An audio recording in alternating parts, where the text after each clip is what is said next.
Mr. Manan Mapara, who is owner of Bombay Decor and Siddhivinak Enterprises. These are the two shops, or we can say a company, who are a distributor of decorative products all over India, and especially in Gujarat and Mumbai at a higher levels. He started as a normal food seller on the local streets. From there, he changed and evolved and has now grew up as a big trader all over the India. Good afternoon, sir. How are you? Hi, good afternoon, Manan. I'm fine. Hope you are doing well. Yes. So, sir, what is your business basically about?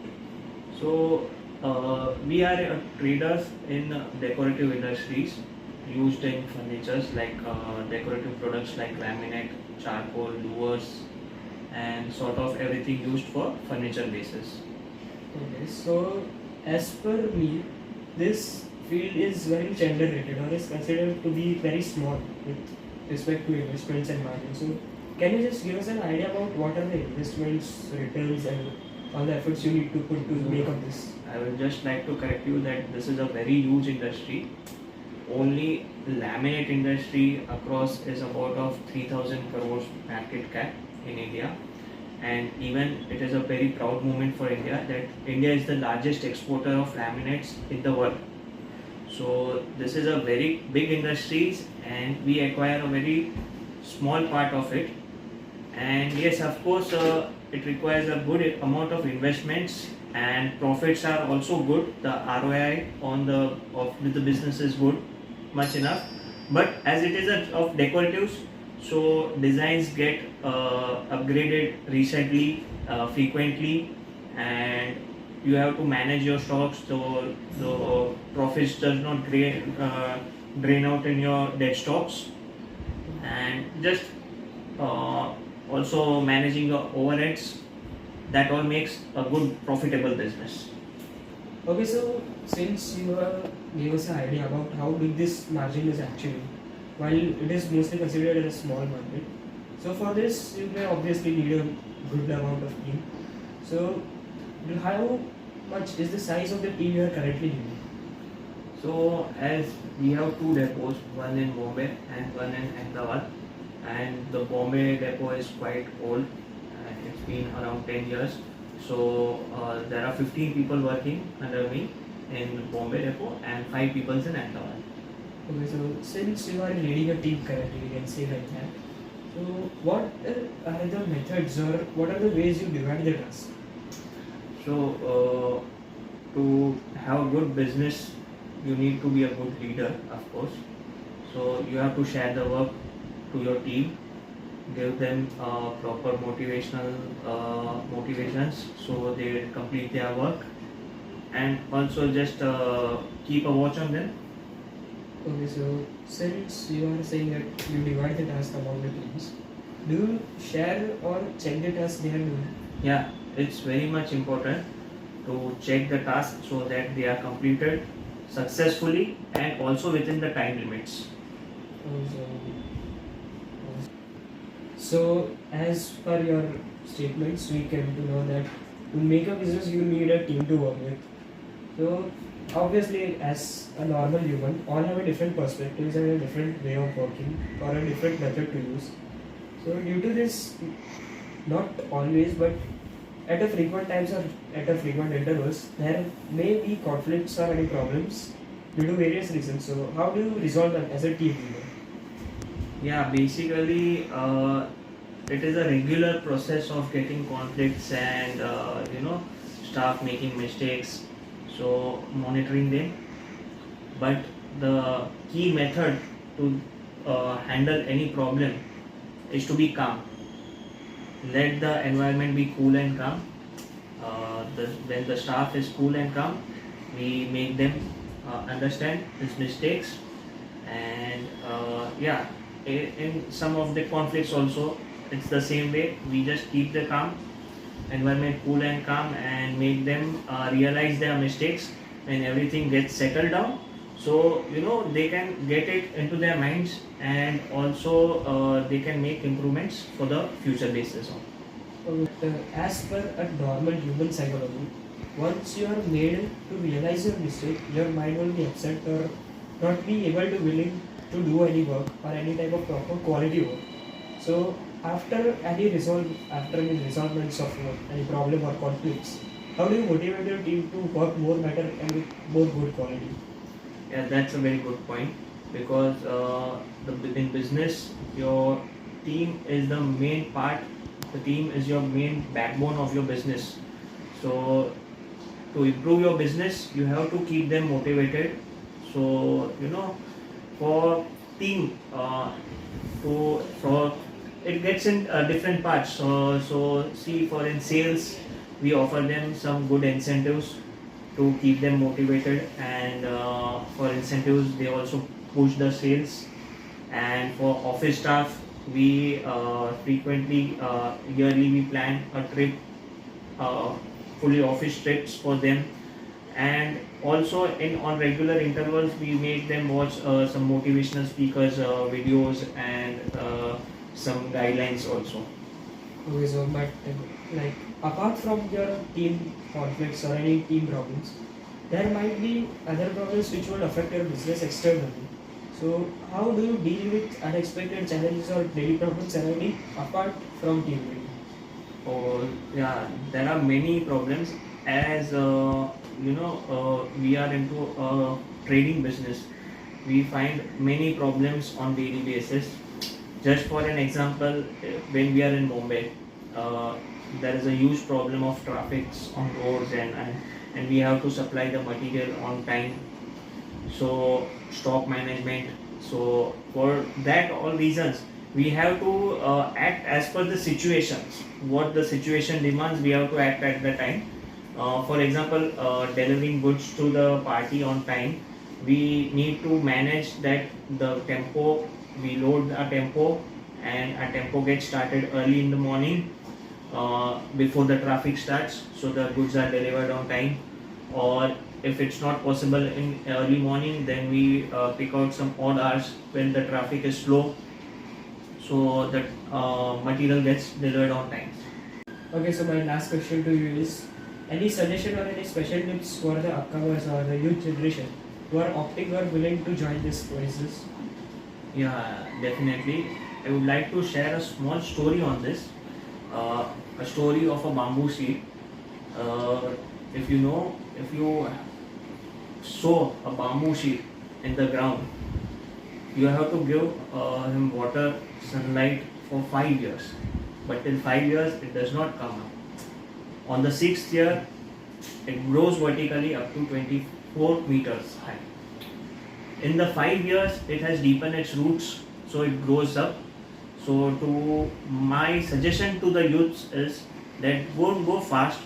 Give 5 years of patience, hard working, smart working to your career. Make your roots, make your networking strong, and on the sixth year, you will definitely see the growth in your career. Yes, sir. Thank you, sir. Had a great time with you. Oh, same here. Thank you.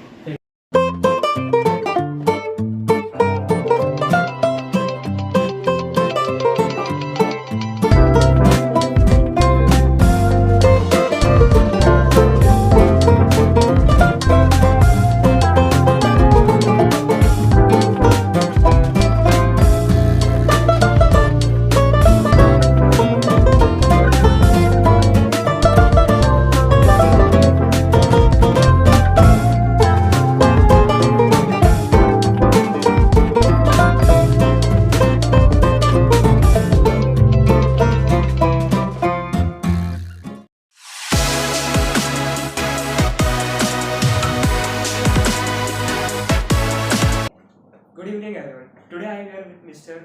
Agarwal, who is the current director of Bravia Company, which is supplier of plywood and decorative products. He started as a normal jobber after finishing his studies in London School of University and also from the management school in Indore. So, hello sir, how are you? I'm good. How are you? I am also fine, sir. Okay, so let's start with the questions now. Sure. So, sir, what is your business basically about now? So Bravia Group is basically a 20-year-old company. We are mainly involved in the building material sector. We manufacture, we import, and we provide an end-to-end solution for homeowners, architects, builders, and various people involved in this ecosystem. Okay, so sir, as per me, this market is mostly considered as underrated or is not openly talked about many places. Right. Also, the person who are operating this are considered like they don't have much knowledge of anything and all. So, can you just give us a short idea of what is the investment in this market? What are the returns? What are the IOIs and all? Of course. So, as you correctly said, this market is relatively unorganized, due to which people don't know a lot about it, or they assume that people in this market don't have that much business knowledge.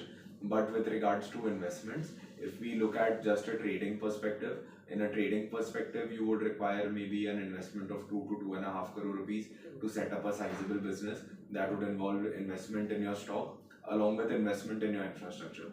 To set up a manufacturing facility, the investment would be significantly higher, almost 6 to 7 crore rupees. And with regards to a return on investment, you can expect a 15 to 20% ROI annually with a trading business.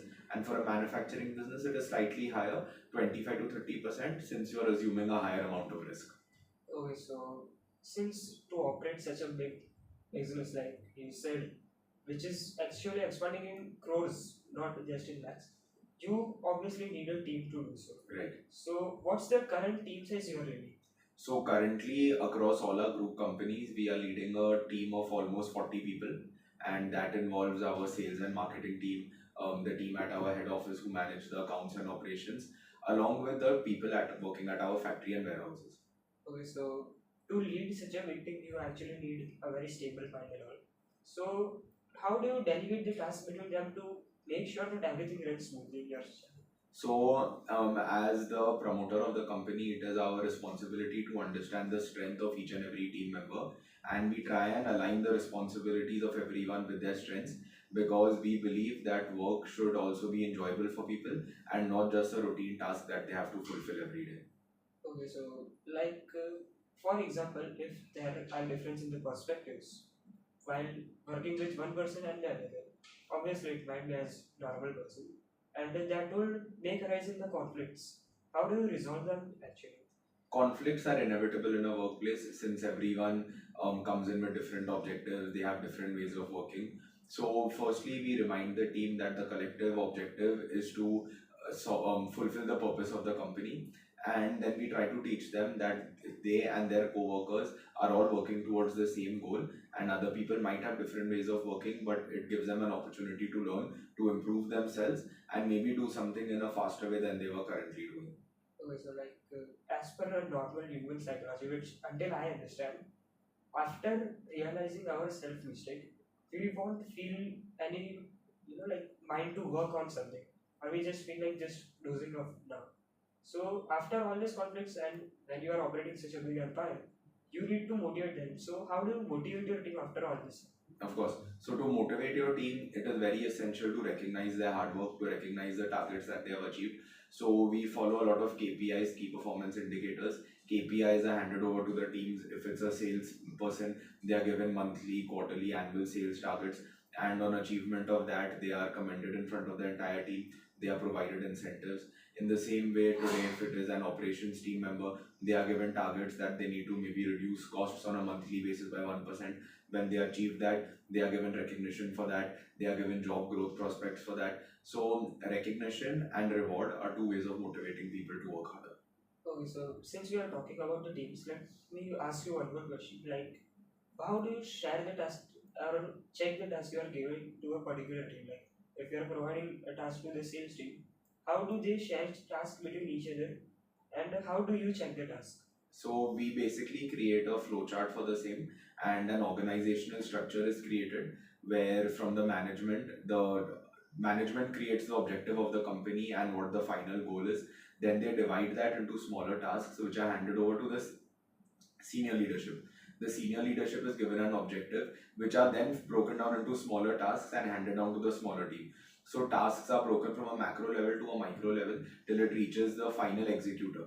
And then the execution team has the responsibility of fulfilling the task and reporting back to their immediate senior. So that as long as the hierarchy and the chain is maintained, the work gets done at the top management level.